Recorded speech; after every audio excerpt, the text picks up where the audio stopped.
This video will demonstrate how to make glaze sample tiles. These tiles that we're going to be making today are going to be used to test out some of the glaze colors that we have that we're going to be using in class to see how they look when applied to the clay body that we're using. So I've started off, I have a template that I'm using, and the template is approximately 2.5 inches by 7 inches to make a rectangle. And I've rolled out some clay on the slab roller. So right now I'm just taking some time to rough cut my template onto the clay that I have. Now, depending on how much clay you have after you've gone through the slab roller will determine how many tiles you'll be able to get. So I was able to get 6 out of mine. You may get more or less depending on how much time you have to make these. After I have rough cut all of my pieces, I don't want them to dry out. So I want to have my slabs nice and plastic as I'm constructing these tiles. So I'm just taking a moment to wrap my rough cut pieces in some damp paper towel. I also want to make sure that these get stored in a bag so they're not drying out while I'm working on my first one. So the first step with our slabs is going to be to compress the clay. So we always want to make sure we're compressing both sides of the clay using our rubber kidney. This is going to realign the clay particles and make our slab easier to work with. For our glaze sample tiles, we're going to want to add texture. So I'm just using a texture roller to roll some texture into the clay. And then I'm going to use my template to cut to template. And I'm taking my time using my fettling knife to do this part. The texture on the glaze tile is just going to help us to see what happens with the glaze as it goes over texture. Sometimes it does some interesting things over texture that we'll want to know in our glaze sample. I'm now going to pick the top edge of my glaze tile to round it off and make it soft so that we won't have sharp edges later. I like to try to have my texture towards the top of the tile rather than at the bottom, so I chose to round off the edge that was closer.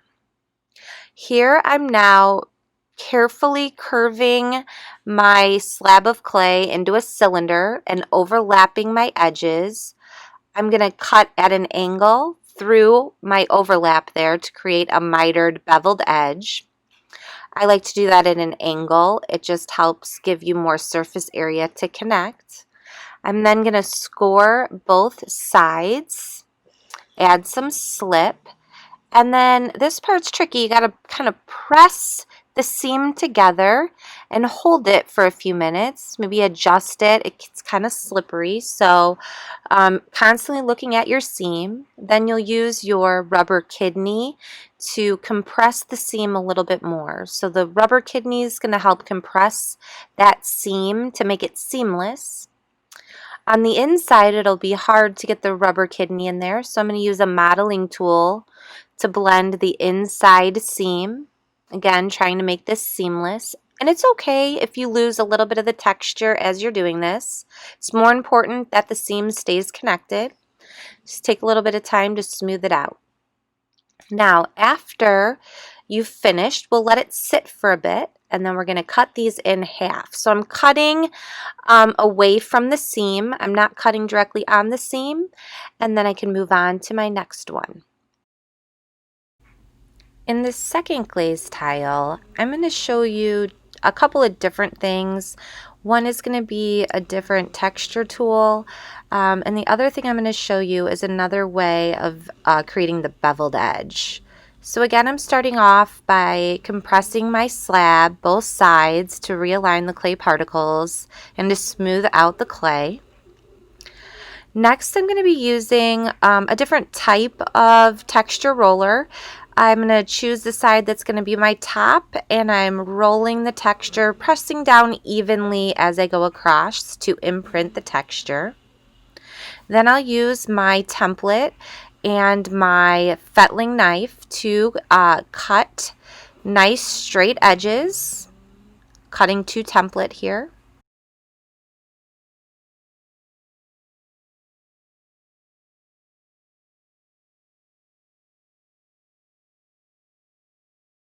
After I've cut to template, I'm going to take a moment to round and smooth out my top edge so it won't be sharp later.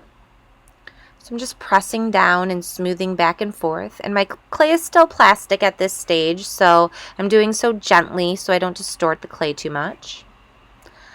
I'm now going to use a ruler and my fettling knife to create a beveled edge. So I'm going to line my ruler about 1/4 to 1/2 inch away from the edge of the slab, and I'm cutting at an angle, at a 45-degree angle to create a slant. So my knife is being held at an angle, as you can see right here. That's my angled cut. Now I'm going to flip my slab over, and I'm going to do the same thing on the opposite side with the slab upside down. Again, I'm cutting at that 45-degree angle. I'm then going to pull my edges together so that they'll join, and then I will score the clay and add the slip. And then carefully bring those edges together. It may take a little bit of time to press down on the seam. I don't want to pinch the seam. Just want to press it together and kind of press my fingers together and hold that so the slip can dry a little bit and hold together. Once it seems like my seam is together well, I'll use my rubber kidney to compress the seam. This will just help it to hold it together, help bind the clay together. It'll be hard to get the inside with the rubber kidney, so again, I'm going to use my modeling tool to compress the inside of the seam, making it seamless. Supporting the clay with the outside of my hand. I'll let this slip dry a little bit before I cut this. My clay is still pretty soft. I'll blend any surface cracks, but I'd let that dry and then cut it in half to create my sample tile so I can get 2 out of 1. Make sure you're cutting away from where the seam is. And that's it. That's simple as that.